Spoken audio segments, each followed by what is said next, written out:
کہ جو گورنمنٹ والی سائٹ کے اوپر یا ڈیولپمنٹ سیکٹر کی سائٹ کے اوپر ایک اور چیز میرے ذہن میں تھی جو میں اکثر ڈیو والے اپنے دوستوں سے بھی پوچھتا ہوں کہ دیر از کوئی بھی آپ لیں، پولیو دیکھ لیں، ٹرانسجینڈر کمیونٹی دیکھ لیں، یا اور بھی اگر آپ نکال لیں، دیر از سو مچ منی پچھلے جو ڈیکیڈس میں پاکستان میں اسپینڈ ہوا ہے، like billions and billions of dollars, but ابھی تک اس کا ہمیں شاید یا تو یہ کہ مے بی مجھے نہیں پتا، یا بہت سے جو ہمارے سامنے لوگ ہیں ظاہر ہے وی ڈونٹ گو اس طرح اندر جا کے ہم لوگ ایک ایک چیز کو دیکھیں، بٹ اس طرح کا امپیکٹ نہ ابھی بھی لائک وی ڈونٹ سی. ابھی آئی ڈونٹ انڈرسٹینڈ کہ پولیو پاکستان میں صرف 2 ملک شاید رہ گئے ہیں میرے خیال سے، افغانستان، پاکستان، اور شاید ایک افریقہ کے 1-2 ملک تھے، کہ یہاں بل اینڈ میلنڈا سے لے کے یو این سے لے کے یو این کی بھی اندر 15 آرگنائزیشنز ہیں. سو کیا ایسی چیز ہے کہ ہم لوگ پولیو نہیں ختم کر پا رہے ہیں؟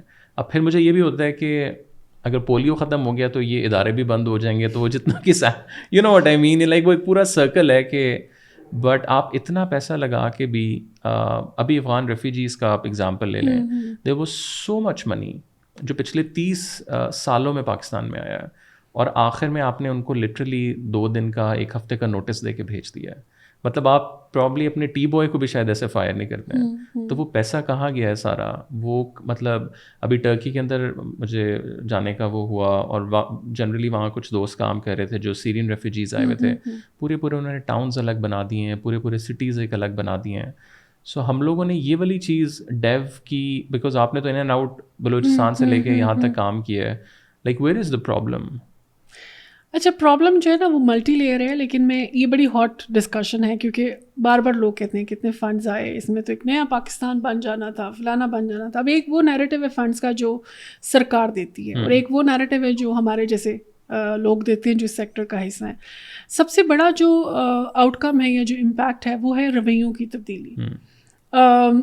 آپ یہ دیکھیں پاکستان کی ریسنٹ ہسٹری میں، لیٹ سے کہ پچھلے 1980 سے لے کے ابھی تک جتنی بھی قانون سازی اس ملک میں ہوئی ہے نا، اس کا آغاز کسی نہ کسی این جی او کی کنسلٹیشن ہے، سیمینار ہے، ڈائلاگ ہے، ریسرچ رپورٹ ہے، یا کوئی انسیڈنٹ ایسا ہوا، کوئی ایسا انسیڈنٹ ہے، اور جس کو take up of course human right sector کے لوگوں نے کیا. ٹھیک ہے، تو اس لیے کریڈٹ تو بنتا ہے کہ جو آپ کی ہیومن رائٹ سیکٹر کے اندر لوگ کام کر رہے ہیں ان کا کریڈٹ ہے کہ دے انیشیٹڈ.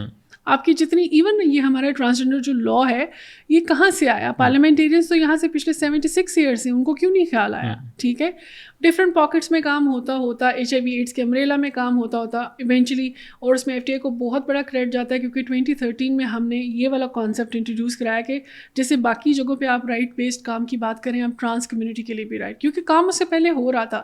آئی ڈونٹ سے کہ ہم نے کوئی ری انوینٹ کیا کچھ، لیکن ہم رائٹ بیسڈ پرسپیکٹیو لے کر آئے، اور اس کے بعد پھر کام بہت پھیلا، بہت آرگنائزیشنز گروپس آ گئے کام کرنے کے لیے. سملرلی جو آپ کا گورنمنٹ کی سائڈ ہے، گورنمنٹ کی سائڈ نے نا ہمیشہ ہمارے ساتھ پارٹی رکھی ہے، اور وہ کون سی پارٹی؟ Opposition party. باقی ملکوں میں یہ صورت حال نہیں ہے. سول سوسائٹی پوری دنیا میں ایگزسٹ کرتی ہے، صرف امریکہ جیسے ملک میں کوئی 1.8 ملین کے قریب این جی اوز کام کر رہی ہیں. سو این جی اوز کی ہونا اٹس ویری امپورٹنٹ.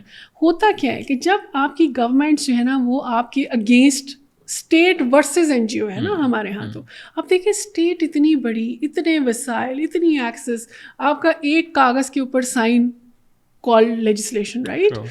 ہماری آپ چھوٹی چھوٹی پاکٹ سے اتنے انسیکیور ہیں. آپ نے جب ہمیں اپریشیٹ نہیں کرنا، ہماری اتنی انسرٹینٹی، ہمیں نہیں پتہ کل ہماری این جی او شٹ ڈاؤن ہو جائے. بہت سارے لوگ بلوچ دھرنے میں نہیں جا رہے کیونکہ اس کے بعد کریک ڈاؤن ہونا ہے، ہمیں پتہ ہے کیا ہونا ہے ہمارے ساتھ، سب دوستوں کو پتہ ہے. اسی طرح سے آپ نے افغانستان والوں کے ساتھ کیا کیا، اور آپ اتنی بے شرمی سے کہتے ہیں کہ یہ نمک حرام ہے، ہم نے ان کی مہمان نوازی کی. یہ کون سی مہمان نوازی ہے کہ کسی سے پیسے لے کے خود کھا لو اور کہہ دو اس کی مہمان نوازی کی ہے؟ مہمان نوازی تو تب ہوتی نا کہ آپ کا اپنا جی ڈی پی اتنا امپریسو ہوتا، آپ خود ان کے لیے اسٹیبلش کرتے، کالونیز بناتے، ان کو فیسیلیٹیٹ کرتے اگر وہ کسی تھرڈ کنٹری میں مائگریٹ کرنا چاہتے تھے. آپ تو ان کے نام پہ پیسہ کھاتے رہے.